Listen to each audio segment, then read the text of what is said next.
सबसे पहले मैं संजय रावत जी को बधाई देना चाहता हूँ ये किताब लिखने के लिए। इसमें फैक्ट्स भी हैं बहुत सारे और बहुत इमोशनल किताब भी है, तो जो लोगों ने नहीं पढ़ी है वो ज़रूर इसको पढ़िएगा।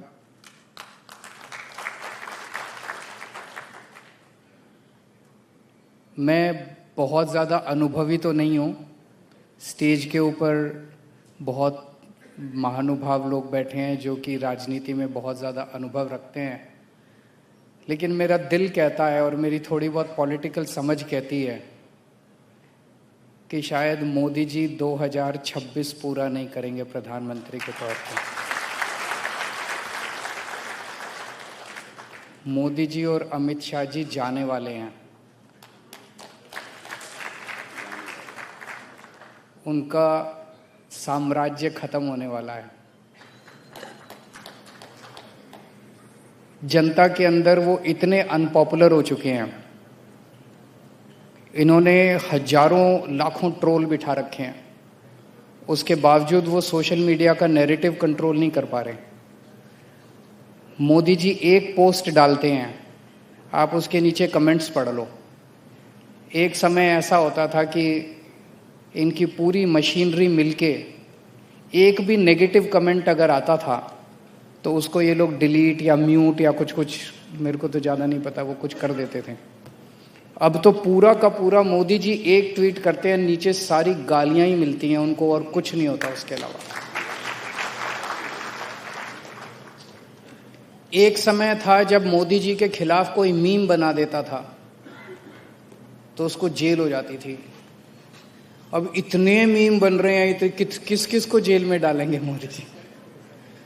पूरा माहौल ही बदल चुका है, इकोसिस्टम बदल चुका है पूरे सोशल मीडिया का। वही आपको बताता है कि मोदी जी की पॉपुलैरिटी आज पाताल लोक में पहुंच चुकी है।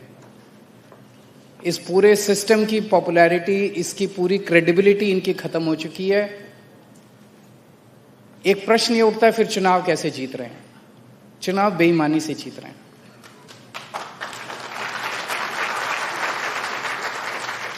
उसका सबसे बड़ा जीता जागता उदाहरण मैं हूं। मैं नई दिल्ली विधानसभा से चुनाव लड़ा। जब मैं जेल गया, जेल जाने के पहले मेरी विधानसभा में पिछली बार जब मैं लड़ा था 1,48,000 वोट थे। 1,48,000। जब मैं जेल से लौट के आया 1,06,000 वोट बचे थे। 42,000 वोट इन्होंने पीछे से कटवा दिए, यानी कि ऑलमोस्ट 30% वोट मेरी विधानसभा के इन्होंने कटवा दिए। 3,000 वोट से जीत गए। पिछली बार मैं 30,000 वोट से जीता था। इस तरह से जीत रहे हैं, बेईमानी करके जीत रहे हैं। वोट ऐड करते हैं, वोट डिलीट कराते हैं, फर्जी वोट डलवाते हैं, ईवीएम्स में हेरा फेरी। अब ये चोरी से जीत रहे हैं। लेकिन एक ना एक दिन तो जब सब जनता खड़ी होती है तो सबको अपना वो मिलता है। तो मेरा अपना मानना है और मैं समझता हूं कि जब देश को इन दोनों से मुक्ति मिलेगी तो एक सेटिस्फैक्शन ये होगा कि इस लड़ाई में हमने भी थोड़ा सा तो कंट्रीब्यूट किया था। हम भी जेल गए थे,